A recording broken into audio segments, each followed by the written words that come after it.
Hello বন্ধুরা, শুভ সন্ধ্যা সবাইকে। সবাই কেমন আছো? আশা করি ভালো আছো। আমরা মোটামুটি ভালো আছি। তো আমার ছেলে পাস্তা খাওয়ার জন্য বায়না করেছে, তো আমি এখন সন্ধ্যাবেলা একটু পাস্তা বানাবো। তো চলো তোমাদেরকে একটু দেখাই কিভাবে বানাচ্ছি।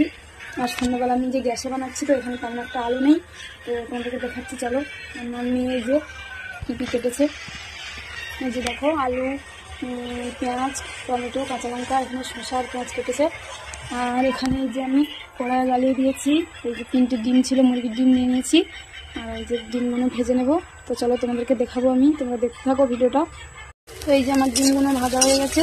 আর গ্যাসের ধারে তেমন একটা আলো নেই, তো তো তোমরা দেখো কীভাবে পাস্তাটা বানাচ্ছি, পুরো ভিডিওটা তোমরা দেখবে। তো এই যে কড়াই তেল দিয়ে দিয়েছি। তো এই যে ঘরোয়াভাবে যা আছে ঘরে তাই দিয়ে বানাচ্ছি, ঠিক আছে। তো পেঁয়াজগুলো আমার নিয়ে সব কেটেছে, এইগুলো দিয়ে দিচ্ছি। পেঁয়াজটা একটু ভেজে নেবো, তারপরে আলুগুলো দিয়ে দেবো।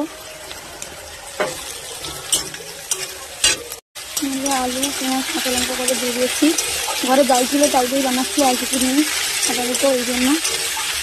তো পুরো ভিডিওটা দেখবে তোমরা, আমি পুরো ভিডিওটা দেখাচ্ছি। দেখো, তোমরা এইভাবে বানিয়ে খাবে বাড়িতে, খুব সুন্দর লাগে। তো প্রচুর গরম পড়েছে বন্ধুরা, এখানে তো প্রচুর গরম, আর এখানে একটু লাইট কম আছে। তো তোমরা দেখতে থাকো, আমি পুরো জিনিসটা বানাচ্ছি, বানিয়ে তোমাদের লাস্ট অবধি দেখাবো, ঠিক আছে। হালকা লবণ দিলাম, আর হালকা হলুদ দিলাম। এই যে একটু হলুদ আর একটু লবণ দিয়েছি।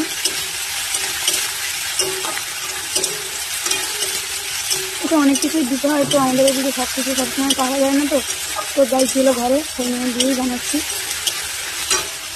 তো আমার এইগুলো ভাজা হয়ে গেছে, তো আমি এবার টমেটোগুলো দিয়ে দিচ্ছি। আর ডিমগুলো ভেজে রেখেছিলাম, ডিমগুলো একটু পরে দেবো লাস্টে। তো দেখো বন্ধুরা, আমার এটা ভাজা হয়ে গেছে। এবার আমি পাস্তাটা দিয়ে দেবো।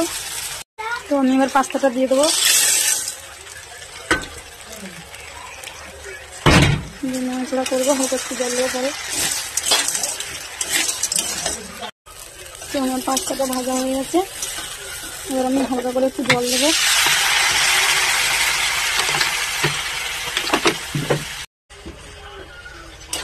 দিয়ে হালকা করে একটু জল দিয়ে নেড়ে দিচ্ছি। তো আমার পাস্তাটা হয়ে গেছে বন্ধুরা। তো আমি এই যে ডিম ভেজে রেখেছিলাম একটু, ওইগুলো এখন দিয়ে দিচ্ছি। দিয়ে ডিম নিয়ে নেবো। পাস্তাটা আমার সিদ্ধ হয়ে গেছে। আর একটু মরিচ গুঁড়ো করে ভেজে রেখেছিলাম, ওই গুঁড়ো মশলা একটু দিয়ে দিচ্ছি। তো আমার পাস্তাটা রেডি হয়ে গেছে।